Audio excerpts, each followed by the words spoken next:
Have you ever found yourself doing it? I know I have. You're probably tempted to do it right now if you're not already doing it. Hold on a second. I'm sorry about that, I got a notification. But that's it. That's what we do. How rude was it for me to check my phone in the middle of speaking to you as if you was not important?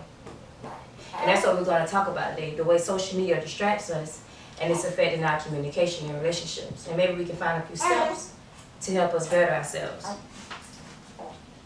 More often than ever, we are paying more attention to social media and our devices than we do one another. Facebook, Snapchat, Twitter, Instagram, well, all of these things, how can we not? We wake up in the morning and we check our phone before we even say good morning to our partner. Why is that? We go out to eat and we post our food picture instead of just eating the food because we just got to show the world what we're eating. We hang out with our friends or we go on dates and instead of enjoying the date, we're scrolling through our phones, not even conversating. Why do we do that? We have to see what's on social media. They call it FOMO. FOMO is a fear of missing out. Clarissa Silva, February 6, 2018 stated, 57% of singles say social media has generated a fear of missing out. And 50% of people feel that FOMO when comparing themselves to others on social media. But are we really missing out? Only thing we see online are the positive things. We don't see what goes on behind closed doors. We see the positive things that people post and we compare ourselves to it. Prime example, I can post that I'm in Europe enjoying this whole week with my husband and I love that he takes me out all the time during the year. The whole time I'm sitting home watching Netflix by myself because I'm single.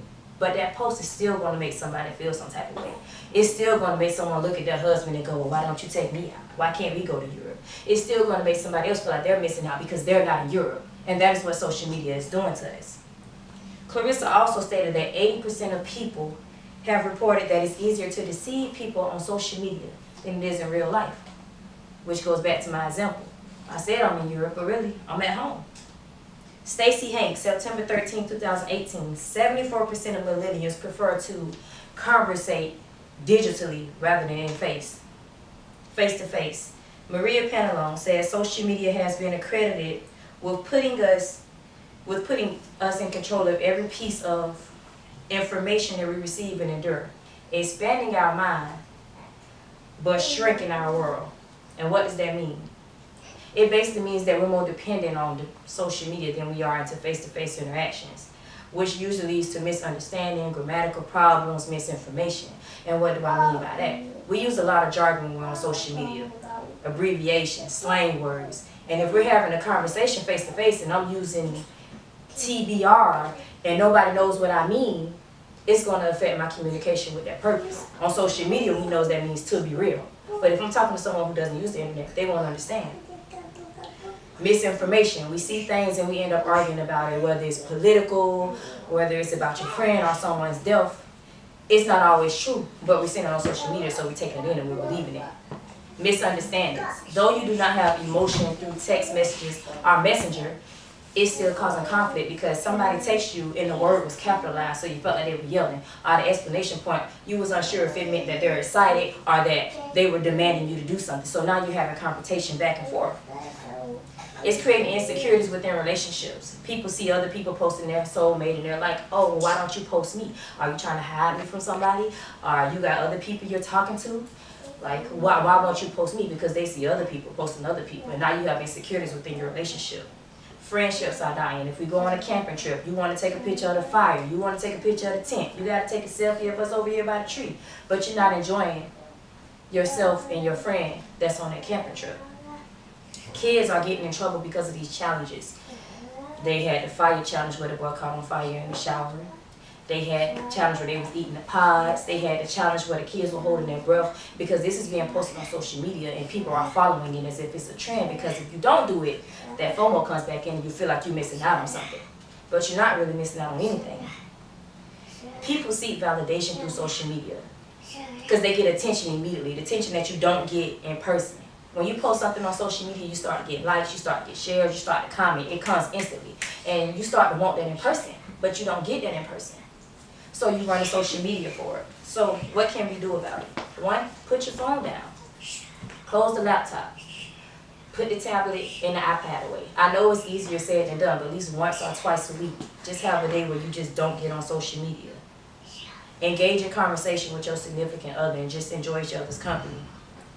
Social media can affect you emotionally, physically, and mentally, as y'all have heard since I've been talking.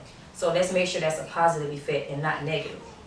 Delete your exes. If you have people that your exes with on Facebook and you're watching their page, trying to figure out what's going on in their life, stressing yourself about it, delete them. You have pages that in ads and other people that post negative things, promote violence, bullying, or belittling someone because of their beliefs. Delete them. Change your scenery. And stop comparing yourselves to others on social media and just enjoy your life, because again, you never know what their life is actually like. Do not post your personal business on social media. It opens the door for everyone to come in and judge you and say what they feel, and once you post it, you can't take it back. And pick up the phone and call each other instead of writing and text messaging and messenger. When I was younger, we didn't have such easy access to social media. We talked on the phone for hours. We got to know each other. We got to understand each other.